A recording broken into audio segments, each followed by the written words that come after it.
Dans le cadre de l'occupation du Grand Théâtre de Dijon, nous avons lancé un appel à témoignages consistant à évoquer les difficultés rencontrées par chacun des participants dans ce contexte de crise sanitaire et politique, mais aussi leur vision de cette dernière. Aujourd'hui, nous recevons Myriam. Bonjour Myriam. Bonjour Carlotta. Je t'en prie, tu peux te présenter. Alors, je m'appelle Myriam Crousel, je suis comédienne et j'aurai la chance aussi d'enseigner le théâtre dans des établissements scolaires et puis de mener des ateliers de mise en scène avec des amateurs, adultes amateurs aussi. Voilà.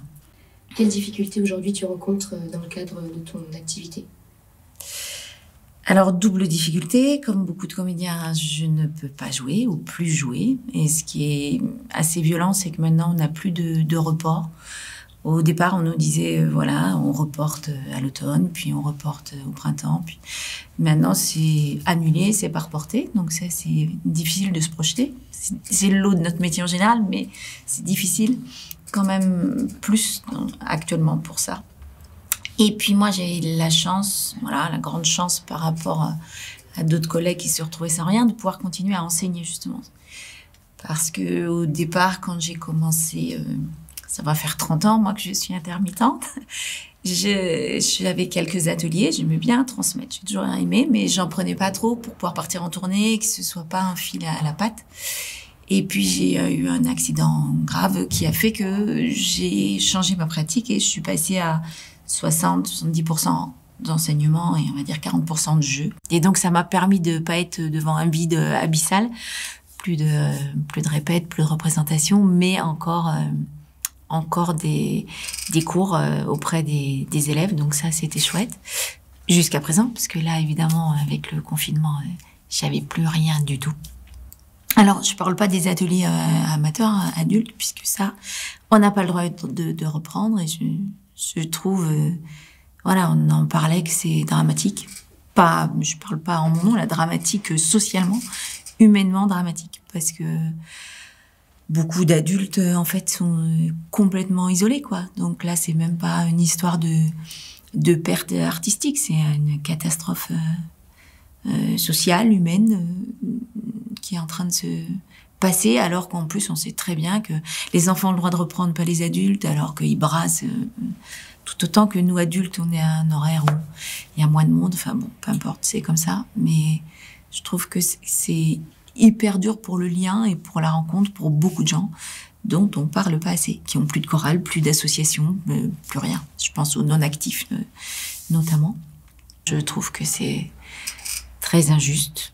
Pour en revenir à la détresse, tu la ressens aussi bien donc chez les adultes que chez les jeunes. Ouais, chez les adultes, je dirais que c'est... Je vais encore parler des non-actifs, mais enfin, certains actifs aussi. Hein. C'est plus une solitude qui fait qu'on est coupé du groupe, du collectif. Chez les jeunes, je vois une montée d'angoisse, c'est terrible.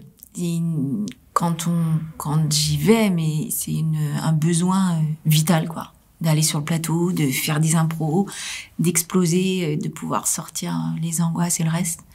Très clairement, il y a une souffrance bien plus importante. Ça, c'est une évidence. Parce que aussi, il y a moins de collectifs, qu'il n'y a pas de rencontres, qu'il y a pas qu'il y a un mur face à l'avenir et que le théâtre, je trouve la force du théâtre, c'est dans le présent aussi. De pouvoir exprimer à fond sur le plateau de ses émotions, ses tristesses, ses peurs, ses colères et là, on est vidé de cette espèce de catharsis qui est hyper importante, sans compter évidemment que eux ils en sont au début, la jeunesse, donc il y a déjà pas un contexte hyper anxiogène avec pas beaucoup de perspectives, mais si en plus on peut pas vivre cette aventure collective, quoi, qu'elle soit artistique, je veux dire de musique, de théâtre, de cirque, peu importe. Ouais, là c'est clair qu'on a vraiment beaucoup d'appels à l'aide de ce côté-là. Et tout ça, donc, ça t'a amené à venir occuper, enfin en tout cas à t'impliquer aussi dans le mouvement. Ouais. Alors ça m'a amené, mais j'ai toujours fait. Mais la différence aujourd'hui dans l'occupation, moi, que je trouve, c'est par rapport au lien vers l'extérieur, justement. Je trouve que l'occupation du théâtre et puis peut-être le fait que les théâtres soient fermés, que les musées soient fermés, que les cinés soient fermés. Il y a aussi chez le spectateur lambda un besoin de culture, tout simplement, qui fait qu'ils viennent plus vers nous, que le dialogue est plus possible qu'avant. Jusqu'à présent, dans les grèves précédentes, moi je pense, on parlait de la grève de 2003, la fameuse grève à Avignon. Moi, j'ai souvenir d'un moment très violent à l'auditorium où on allait faire juste une prise de parole et communiquer sur la grève des intermittents et où on s'est fait huer et insulter, mais vraiment insulter, par des gens qui étaient pourtant spectateurs, qui venaient voir un spectacle. Mais il y avait une différence entre les intermittents qu'on considérait comme, je pense, des bouffons sur la scène à ce moment-là, et ceux en queue de pie dans la fosse en train de jouer pour eux, qui étaient aussi des intermittents pourtant. Là, bon, heureusement, ça a été compensé. Après, on est allé ici même au Grand Théâtre et Jérôme Deschamps, au contraire, nous a accueillis et le public d'ici nous avait applaudi. Mais c'était d'une violence extrême de se faire huer par des spectateurs, quoi. Donc des gens potentiellement ouverts à la culture. Ça, aujourd'hui, je trouve que ça bouge. Je sens qu'il y a des œillères qui tombent chez plein de gens, c'est assez vrai. Mais encore une fois, je te disais que ma vie d'intermittente, elle a été faite de joie et de lutte. Et je pense que les luttes, il y en a eu, il y en aura encore, c'est une évidence. Des joies aussi, j'espère. Et comment tu te projettes à présent dans le futur ? Je me suis jamais projetée, mais je me projette encore moins. Moi, quand j'ai démarré à 20 ans, donc ça fait un peu plus de 30 ans, on m'a dit ne fais surtout pas ce métier parce que là c'est fini, t'auras pas d'avenir. Je l'ai fait, j'ai continué. J'ai eu l'outrecuidance de faire des bébés, donc ça en plus, on m'a dit n'en fais pas, c'est pas la peine. T'es maman ou comédienne, t'es pas les deux.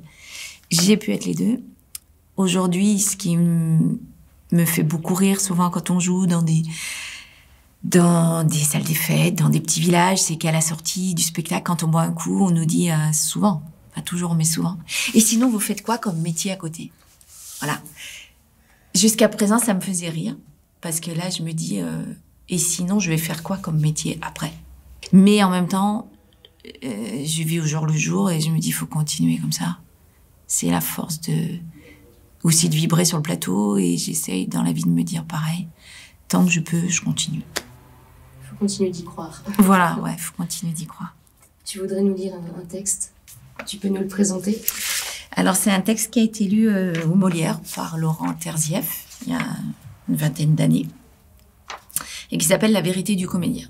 Donc, du coup, voilà, comme c'est mon métier, j'ai trouvé pas mal de vous le lire, mais c'est aussi parce qu'il parle justement du collectif, et que c'est cette force-là, moi, dans le théâtre, qui m'anime et que j'ai jamais trouvé nulle part ailleurs. J'ai fait des concerts, des festivals, le collectif, je trouve que c'est une force incroyable, mais jamais j'ai ressenti ce que je ressens sur un plateau, c'est-à-dire la force de la création collective, quoi. La joie de créer ensemble, la peur de créer ensemble, la force du groupe en jouant, ouais. Donc voilà, du coup, je vais vous lire un bout du texte. Je voudrais juste dire quelques mots sur ce que représente pour moi, à notre époque, l'acteur de théâtre. L'acteur de théâtre est un acteur non enregistré. L'acteur de théâtre se remet en question tous les soirs. Il provoque de la part du public un consensus différent chaque soir sur le sens de la pièce. Parce que l'acteur de théâtre n'est pas le même acteur d'un soir à l'autre. Et que le public non plus n'est pas le même. Il peut avoir des principes, voire une éthique. Il ne dépend que d'une seule loi, convaincre. Et il ne dispose d'aucun support technologique pour cela. Dans une époque informatisée au paroxysme, où le consommateur d'images s'apparente de plus en plus à une foule solitaire, où les maîtres de la technologie n'ont jamais autant parlé de communication, je crois que le théâtre est une des dernières expériences qui soit encore proposée à l'homme pour être vécue collectivement. Et l'acteur de théâtre est le magicien de cette expérience. Laurent Terzieff. Merci, Myriam. Merci, Carlotta. Merci à vous. Ce que nous défendons, Nous le défendons pour tous. ce que nous défendons, nous le défendons pour tous.